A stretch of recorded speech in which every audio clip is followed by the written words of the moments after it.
The Town Mouse and the Country Mouse.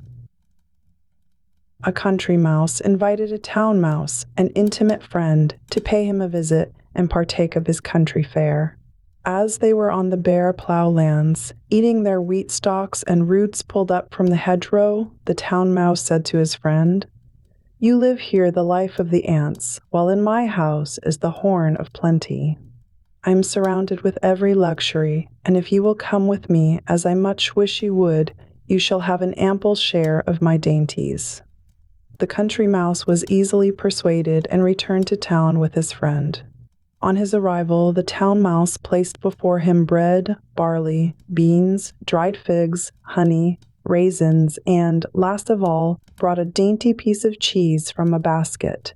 The country mouse, being much delighted at the sight of such good cheer, expressed his satisfaction in warm terms and lamented his own hard fate. Just as they were beginning to eat, someone opened the door, and they both ran off squeaking, as fast as they could, to a hole so narrow that two could only find room in it by squeezing. They had scarcely again begun the repast when someone else entered to take something out of a cupboard, on which the two mice, more frightened than before, ran away and hid themselves. At last, the country mouse, almost famished, thus addressed his friend. "Although you have prepared for me so dainty a feast, I must leave you to enjoy it by yourself. It is surrounded by too many dangers to please me. Better a little in safety than an abundance surrounded by danger." The Monkey and the Dolphin.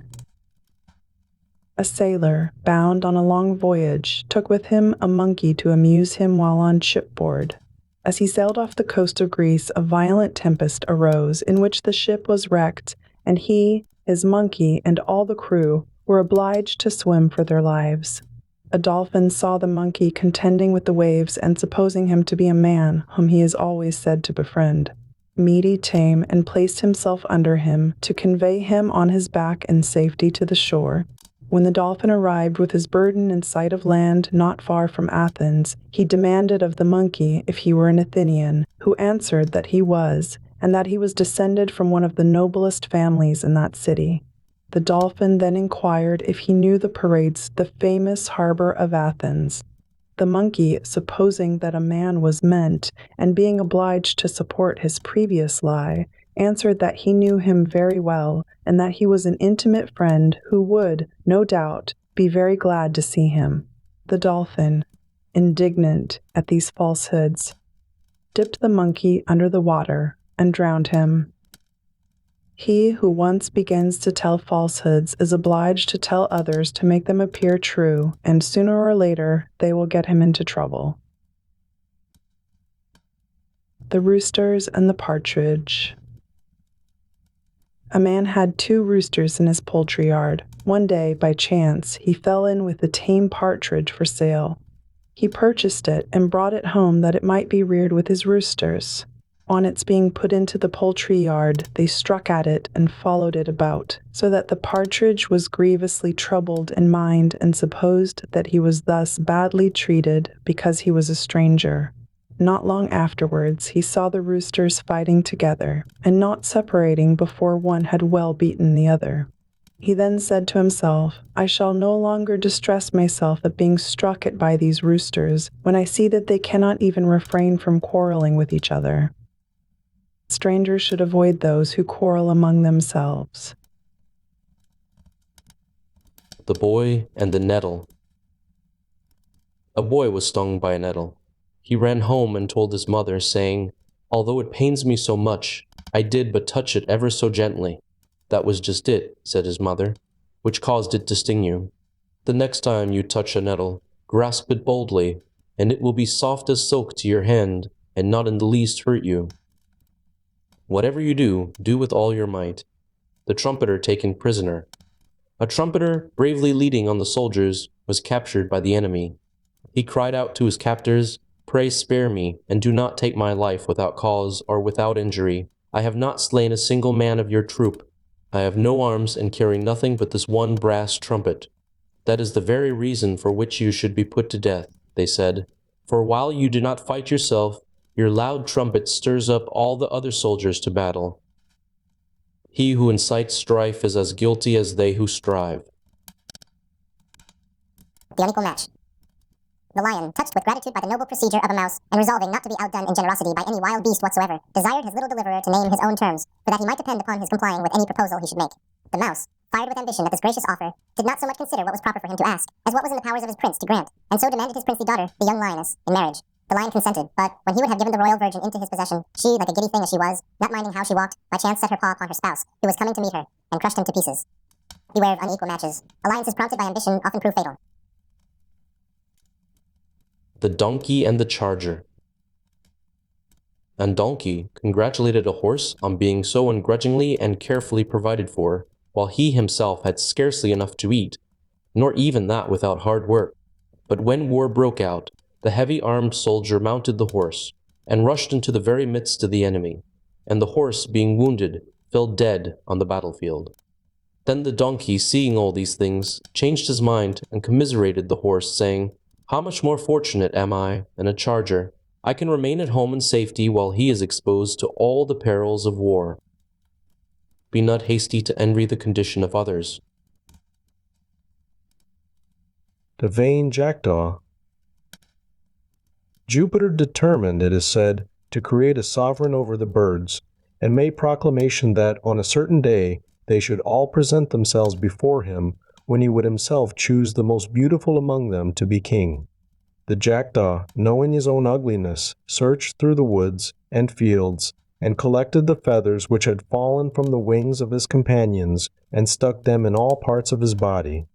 When the appointed day arrived, and the birds had assembled before Jupiter, the jackdaw also made his appearance in his many-feathered finery. On Jupiter proposing to make him king, on account of the beauty of his plumage, the birds indignantly protested, and each plucking from him his own feathers, the jackdaw was again nothing but a jackdaw. Hope not to succeed in borrowed plumes. The Milkmaid and her pot of milk. A maid was carrying her pail of milk to the farmhouse when she fell a-musing. The money for which this milk will be sold will buy at least 300 eggs. The eggs, allowing for all mishaps, will produce 250 chickens. The chickens will become ready for market when poultry will fetch the highest price, so that by the end of the year I shall have money enough to buy a new gown. In this dress I will go to the Christmas junketings, when all the young fellows will propose to me, but I will toss my head and refuse them every one. At this moment she tossed her head in unison with her thoughts, when down fell the milk pot to the ground and broke into 100 pieces, and all her fine schemes perished in a moment. Count not your chickens before they are hatched. The Playful Donkey. And Donkey climbed up to the roof of a building and, frisking about there, broke in the tiling. The owner went up after him and quickly drove him down, beating him severely with a thick wooden cudgel. The donkey said, "Why, I saw the monkey do this very thing yesterday, and you all laughed heartily, as if it afforded you very great amusement. Those who do not know their right place must be taught it." The Man and the Satyr. A man and a satyr once formed a bond of alliance. One very cold wintry day, as they talked together, the man put his fingers to his mouth and blew on them. On the satyr inquiring the reason, he told him that he did it to warm his hands. Later on in the day, they sat down to eat, the food prepared being quite scalding. The man raised one of his dishes towards his mouth and blew in it. On the satyr again inquiring the reason, he said that he did it to cool the meat. "I can no longer consider you as a friend," said the satyr. "A fellow who with the same breath blows hot and cold I could never trust." A man who talks for both sides is not to be trusted by either. The Oak and the Reeds. A very large oak was uprooted by the wind and thrown across a stream. It fell among some reeds, which it thus addressed: "I wonder how you, who are so light and weak, are not entirely crushed by these strong winds." They replied, "You fight and contend with the wind, and consequently you are destroyed, while we, on the contrary, bend before the least breath of air, and therefore remain unbroken." Stoop to conquer. The Huntsman and the Fisherman. A huntsman, returning with his dogs from the field, fell in by chance with a fisherman, bringing home a basket laden with fish. The huntsman wished to have the fish, and their owner experienced an equal longing for the contents of the game bag. They quickly agreed to exchange the produce of their day's sport, Each was so well pleased with his bargain that they made for some time the same exchange day after day. A neighbor said to them, "If you go on in this way, you will soon destroy, by frequent use, the pleasure of your exchange, and each will again wish to retain the fruits of his own sport." Pleasures are heightened by abstinence. The Mother and the Wolf. A famished wolf was prowling about in the morning in search of food. As he passed the door of a cottage built in the forest, he heard a mother say to her child, "Be quiet, or I will throw you out of the window, and the wolf shall eat you." The wolf sat all day waiting at the door. In the evening he heard the same woman fondling her child and saying, "He is quiet now, and if the wolf should come, we will kill him." The wolf, hearing these words, went home, gaping with cold and hunger. Be not in haste to believe what is said in anger or thoughtlessness. The Shepherd Bee and the Wolf. A shepherd once found a young wolf and brought it up, and after a while taught it to steal lambs from the neighboring flocks. The wolf, having shown himself an apt pupil, said to the shepherd, "Since you have taught me to steal, you must keep a sharp lookout, or you will lose some of your own flock." The vices we teach may be practiced against us. The Dove and the Crow. A dove shut up in a cage was boasting of the large number of the young ones which she had hatched. A crow, hearing her, said, "My good friend, cease from this unreasonable boasting.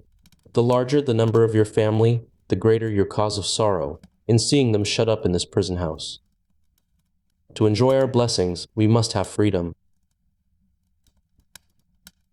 The Old Man and the Three Young Men.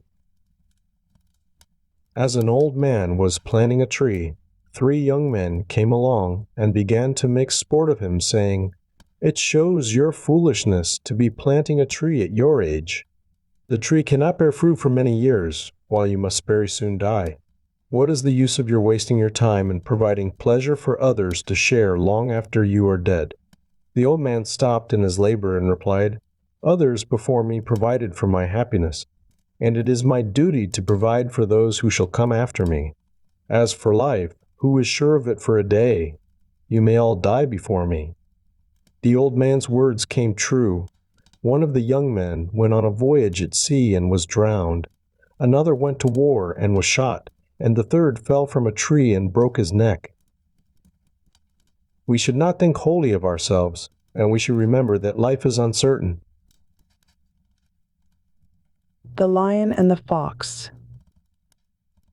A fox entered into partnership with a lion on the pretense of becoming his servant.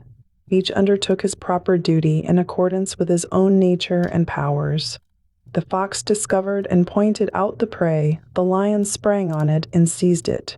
The fox soon became jealous of the lion carrying off the lion's share, and said that he would no longer find out the prey, but would capture it on his own account. The next day he attempted to snatch a lamb from the fold, but fell himself a prey to the huntsman and his hounds. Keep to your place if you would succeed.